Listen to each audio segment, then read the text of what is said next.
2주택 이상이 되면 중과세 세부담이 많습니다. 물건을 잘만 찾는다면 월세 200~300만원 나오는 5, 6억 정도의 부동산 구입도 가능하십니다.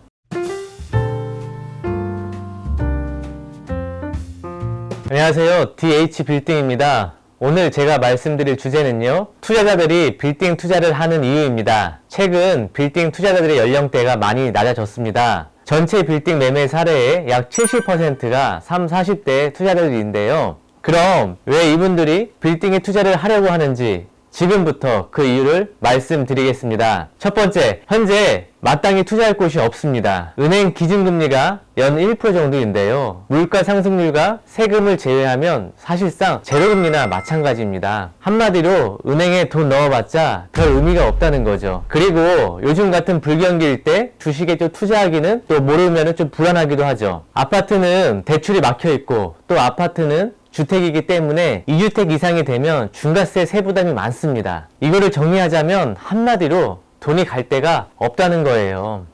자, 두 번째, 조물주 위에 건물주입니다. 그러니까 누구나 꿈이 있다면 건물주가 아닐까요? 로또 1등 당첨이 되면 부채 청산 다음으로 부동산을 구입한다고 합니다. 요즘 초등학생 장래희망이 뭔지 아십니까? 공무원 다음으로 건물주가 되는 것이라고 합니다. 저희 때만 하더라도 뭐 대통령 또는 과학자 이런 거 아니었습니까? 자, 그만큼 누구나 뭐 빌딩 투자는 여건만 된다면 누구나 하고 싶다는 건데, 결국 토지의 특성상 공급은 한정되어 있고 수요가 몰린다면은 공급의 가치는 높아질 수밖에 없게 되겠죠. 세 번째, 은퇴 준비입니다. 자, 얼마 전에 기사를 보니까 60세에 은퇴했을 시 월 300만원 쓴다고 가정했을 때 90세까지 10억 5천만원은 있어야 한다고 합니다. 참 점점 살기 힘든 세상이 오고 있는 것 같습니다. 하지만 저희는 지금부터 준비를 잘 하시면 됩니다. 지금부터 5년에서 10년을 준비하신다면 여러분들도 충분히 건물주가 되실 수 있으십니다. 저희 고객분들 같은 경우는 내가 살고 있는 아파트를 팔고 남은 현금으로 대출을 일으켜서 20, 30억짜리 빌딩 투자들을 많이들 하십니다.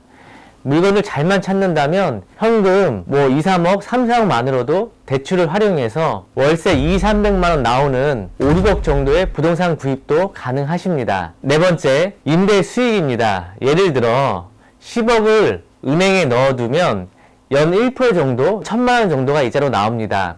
한 달에 약 80만원 정도인데요. 건물은 10억짜리 투자를 하면 평균 연 3.5%로 봤을 때 연 3,360만원이고 한 달에 280만원입니다. 약 3.5% 이상 차이가 납니다. 여기에 현금 10억으로 대출을 추가로 받으면 30억 정도 건물을 살 수가 있고, 경기도 같은 곳은 30억짜리 건물이 월세 1,200만원 나오는 곳도 있기 때문에 대출 이자를 제외하고도 10억을 투자했을 시 많게는 한 달에 600, 700만원이 남습니다. 자, 다섯 번째, 시세 차익입니다. 빌딩 투자의 메리트가 있는 건 건물 가격에 매년 상승한다는 것입니다. 사실 이게 빌딩 투자의 핵심이죠. 자, 예를 들어 서울에 있는 건물을 30억에 매입했을 시 임대료에서 대출 이자를 제외하고 연 6천만원 정도가 남습니다. 그런데 빌딩 시세 차익은 연평균 10%이기에 연 3억이 남습니다. 그럼 10억을 투자하면 월세를 포함하여 연 3억 6천 정도가 나오는 겁니다. 어떤 건물은 연 시세 차익이 20, 30% 정도 남기는 건물도 많이 있습니다. 이래서 주요 지역은 하루가 다르게 땅값이 오르기 때문에 8대2 정도로 투자 가치에 비중을 더 많이 두십니다. 생계형이 아닌 임대 수익은 대출 이자를 내고 용돈 정도만 나오면 된다고 생각을 하시고 시세 차익을 중점을 두고 매입을 하시지요. 다섯 번째, 부동산은 안전한 자산입니다. 인플레 현상으로 화폐 가치는 시간이 지날수록 떨어지고 있기에 실물 자산은 점점 올라가고 있습니다. 사실 인플레 시대에 실물 자산에 투자를 안 하신다는 거는 역으로 위험을 안고 가는 거라고 생각을 합니다. 돈은 무한정으로 찍어낼 수 있지만 토지는 한정적입니다. 경제가 점점 성장하고 GDP 3만 불 시대에 투자하려고 하는 수요는 점점 많아지고 있고 공급은 정해져 있습니다. 아마 이렇게 생각하시는 분도 있으실 거예요.